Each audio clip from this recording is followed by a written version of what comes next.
Assalamualaikum warahmatullahi wabarakatuh. Perkenalkan, saya Rika Yumaharani dengan nomor induk mahasiswa 856856205. Saya dari UPBJJ Bengkulu.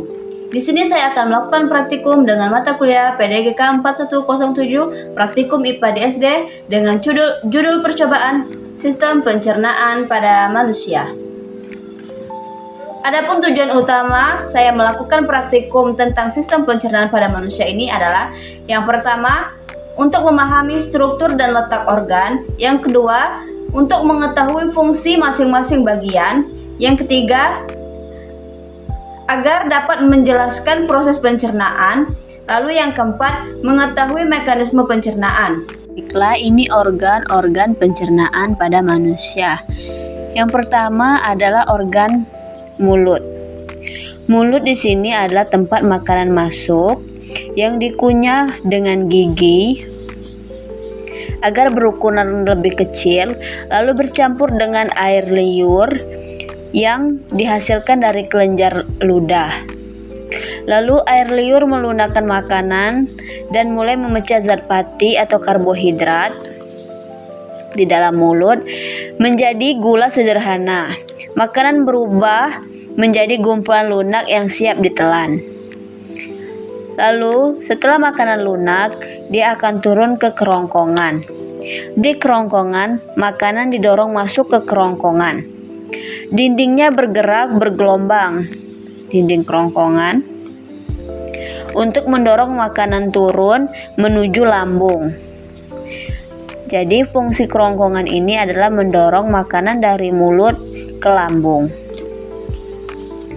Di lambung, makanan masuk dan tertampung di sini beberapa jam. Dinding lambung bisa menghasilkan asam lambung dan enzim. Asam akan membunuh kuman, sedangkan enzim memecah protein. Makanan diaduk terus hingga berubah menjadi cairan kental seperti bubur ya. Lalu dialirkan sedikit demi sedikit ke usus halus. Setelah di lambung, dia akan ke usus halus. Setelah itu, dia masuk ke usus halus. Di usus halus ini ada beberapa cairan ya. Yang pertama adalah cairan empedu dari hati. Cairan empedu ini dari hati ini masuk dan fungsinya memecah lemak menjadi butiran yang lebih halus. Lalu ada cairan enzim dari pankreas. Di sini pankreas. Cairan enzim masuk untuk memecah karbohidrat, lemak, dan protein hingga menjadi zat yang sangat halus. Lalu dinding usus halus memiliki jonjot halus yang menyerap semua sari-sari makanan tersebut, lalu menyalurkannya ke aliran darah untuk diedarkan ke seluruh tubuh.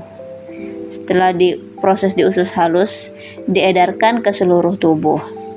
Lalu yang selanjutnya, usus besar. Sisa makanan yang tidak tercerna di usus halus akan diserap masuk ke sini, usus besar. Akan diserap masuk ke sini. Di sini sebagian besar air dan garam mineral yang masih tersisa diserap kembali ke tubuh agar tidak terbuang sia-sia. Sisa makanan yang kering dan padat perlahan bergerak dan berubah bentuk menjadi pases. Yang selanjutnya adalah rektum. Rektum ini adalah ujung usus besar, di mana di bagian ini kotoran bergerak terus tertampung, sementara di bagian ujung, jika kotoran sudah semakin padat dan penuh, maka akan timbul rasa ingin buang air besar. Setelah penuh di sini, baru dia turun ke bagian terakhir yaitu anus, di mana otot-otot di sini mengatur keluar masuknya saat kita ingin buang air besar. Saat ingin buang air besar, otot akan melemas dan kotoran didorong keluar dari tubuh melalui lubang ini. Mungkin hanya itu yang bisa saya jelaskan dari praktikum kali ini.